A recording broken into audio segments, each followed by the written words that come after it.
Hello दोस्तों, कैसे हैं आप सब। फ्रेंड्स, यहाँ पे हम जिस क्वेश्चन के बारे में डिस्कशन कर रहे हैं वो क्वेश्चन आईडी है 110। ये क्वेश्चन आया हुआ है CSIR UGC नेट जून 2022, जो अभी सितंबर में 17 सितंबर को एग्ज़ाम हुआ है 2022 में। ओके, तो आप देख पा रहे होंगे कि ये पार्ट सी का क्वेश्चन है, क्वेश्चन आईडी 110 है और यहाँ पे कुछ पैराग्राफ दिए हुए हैं और ये हमको ग्राफ दिया हुआ है। और इसके अलावा यहाँ पे ओशियंस रीजन के बारे में पूछा गया है कि oceans region of world. Okay, यहाँ पे जैसे ट्रॉपिकल ओशन हो गया, पोलर ओशन और टेम्परेट ओशन, हमें ये बस मैच करना था इस ग्राफ को। Okay, match the graph A to C and correct oceanic region first to third. Okay, तो आप यहाँ पे देख पा रहे होंगे इसमें क्या है, जैन से दिसंबर तक आपका दोनों नॉर्मल चल रहे हैं।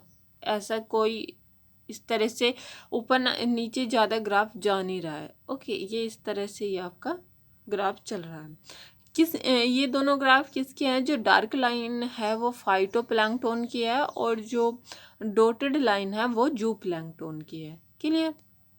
अब यहाँ पे हम देखेंगे कि जो ये ज़्यादा जो बायोमास है उसमें ज़्यादा चेंज नहीं हो रहा है, दोनों सिमिलर चल रहे हैं जनवरी से दिसंबर तक, तो वो हो जाएगा आपका ट्रॉपिकल ओशन। ओके, दूसरा है पोलर ओशन। पोलर ओशन में बीच में जाके ग्राफ थोड़ा ऊपर गया, ठीक है, और इधर जू प्लैंक्टन का भी ग्राफ ऐसे ऊपर गया, तो ये यहाँ पे ये हो जाएगा आपका पोलर ओशन हो जाएगा सेकंड वाला। और जो ये थर्ड ग्राफ दिया हुआ है सी ग्राफ, उसमें स्टार्टिंग में जनवरी फरवरी इस तरह से स्टार्टिंग के मंथ में आपका ऊपर जा रहा है ग्राफ, लेकिन बाद में वो नीचे आ रहा है। ठीक है, जू प्लैंक्टन और फाइटोप्लैंक्टन का, तो ये हो जाएगा आपका टेम्परेट ओशन। और सेकंड था आपका पोलर ओशन। और फर्स्ट जहाँ पे इक्वल है जनवरी से दिसंबर तक, कोई ऐसा खास चेंज नहीं आ रहा है इनमें मास में, बायोमास में दोनों के, तो ये हो जाएगा आपका ट्रॉपिकल ओशन। अब ऐसा तो यहाँ पे क्या हो जाएगा, ए का फर्स्ट, बी का सेकंड और सी का थर्ड, ऐसा एक ऑप्शन में दिया हुआ है। और वो क्वेश्चन ऑप्शन आईडी है 437 और ये हो जाएगा 1, ए का फर्स्ट, बी का सेकंड और सी का थर्ड। आई होप कि आपको ये क्वेश्चन क्लियर हो गया। उसके बाद में आपका क्वेश्चन पूछा गया था, following statement are made regarding the properties of two photon microscopy over traditional confocal microscopy. ये यहाँ पे कॉन्फोकल माइक्रोस्कोपी पे आपका पूछा गया था और इसमें हमें जो करेक्ट स्टेटमेंट है वो देखने थे इन चारों में से। तो करेक्ट स्टेटमेंट आपका हो जाएगा यहाँ पे A and D. Okay, A and D. A में कहा गया है कि by using longer wavelength to photon microscopy induce less photo bleaching of the tissue preparation। और डी में क्या कहा है कि no fluorescence is detected unless two exciting photons simultaneously impinging on the sample। Okay, कि जब तक दो फोटोन एक साथ नमूने में नहीं टकराएंगे तब तक जो फ्लूरोसेंस है के बारे में कुछ नहीं बताया जा सकता। ठीक है, कुछ पता नहीं लगेगा जब तक कि दो फोटोन एक साथ नमूने में नहीं टकराएंगे। Okay, two exciting photon simultaneously impinging on the sample। तो ये आपके करेक्ट है टू फोटोन माइक्रोस्कोपी और ट्रेडिशनल कॉन्फोकल माइक्रोस्कोपी के लिए। ओके, एंड उसके बाद में यहाँ पे क्वेश्चन आईडी है 92। क्वेश्चन आईडी क्या है? 92 में पूछा गया है फूड इंटेक के बारे में। ये वैसे इससे पहले वाले एग्ज़ाम में भी इस तरह का क्वेश्चन एक आया हुआ था। ठीक है, तो यहाँ पे क्या पूछा गया है कि the intake of nutrient is under intricate control. A number of statements are made about factors controlling food intake. और यहाँ पे आपका हमें जो ऑप्शन बताना है वो बताने हैं सभी all correct statement for the following option. यहाँ पे हमारे सही क्या हो जाएंगे? CEF, CE और F। सी में कहा है कि leptin receptor are located in hypothalamus, कि जो लेप्टिन है वो लेप्टिन रिसेप्टर आपका लोकेटेड होता है हाइपोथैलेमस पे, राइट। इसके अलावा जो ई है, ई में कहा गया है कि leptin also stimulates the metabolic rate.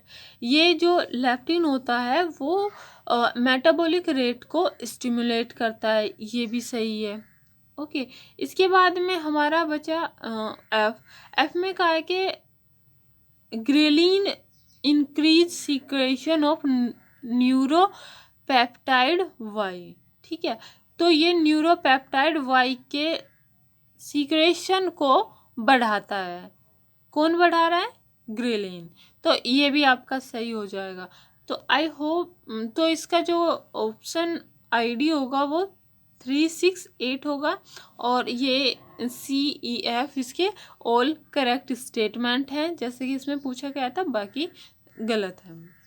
Okay, next question ID है 104, और इसमें क्या पूछा गया है कि which one of the following correctly represent organism from the sub phyla chelicerata myriapoda and hexapoda के अंदर आते हैं, उनके बारे में बताना है in this specific sequence. Okay, इसी सीक्वेंस में चैलिसीरेटा, मैरियापोडा और हेक्सापोडा।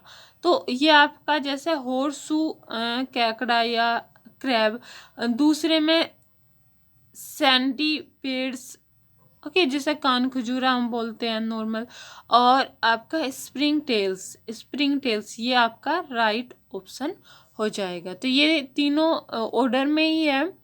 तो पहला क्या है? हॉर्सू कैकड़ा आपका चैलिसिएटा उपसंग का है। ओके, सब फाइलम कौन सा है इसका? चैलिसीरेटा। आपका जो कान खजूरा है वो या सेंटीपेडा वो आपका है, वो आता है मैरियापोडा में, और जो स्प्रिंग टेल्स है वो सब फाइलम हेक्सापोडा में आता है। आई होप कि आपको ये ऑप्शन क्लियर हो गया हो। उसके बाद में नेक्स्ट क्वेश्चन आपका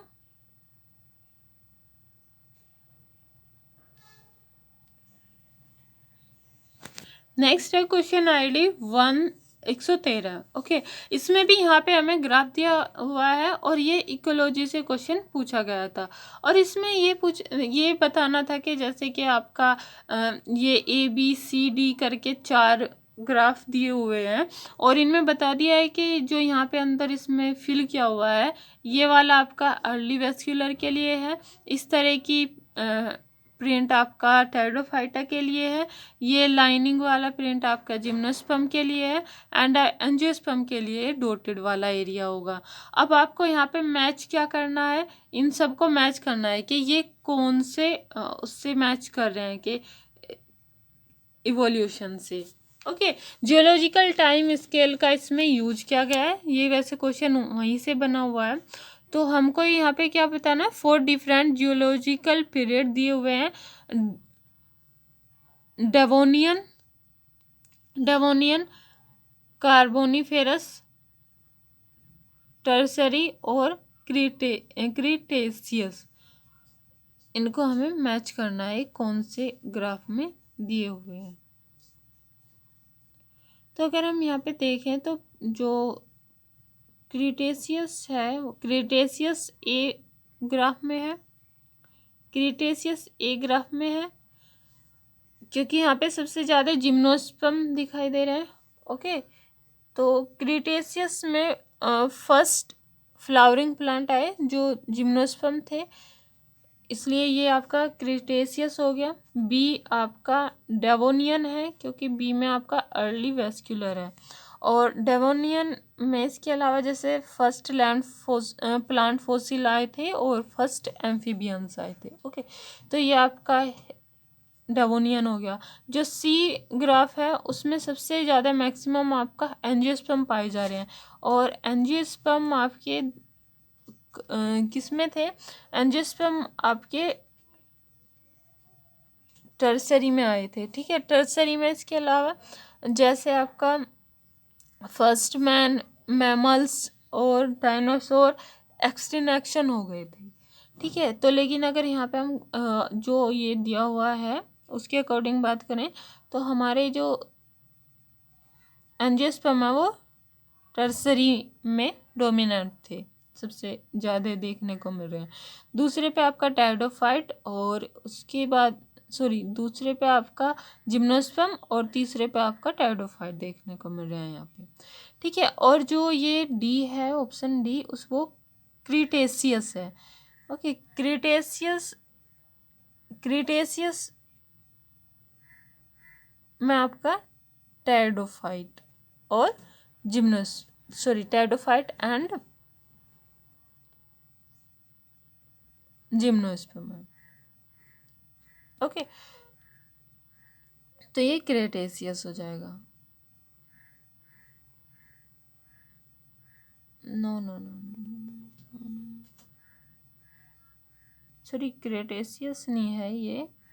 एक सेकंड, इसके जो राइट है वो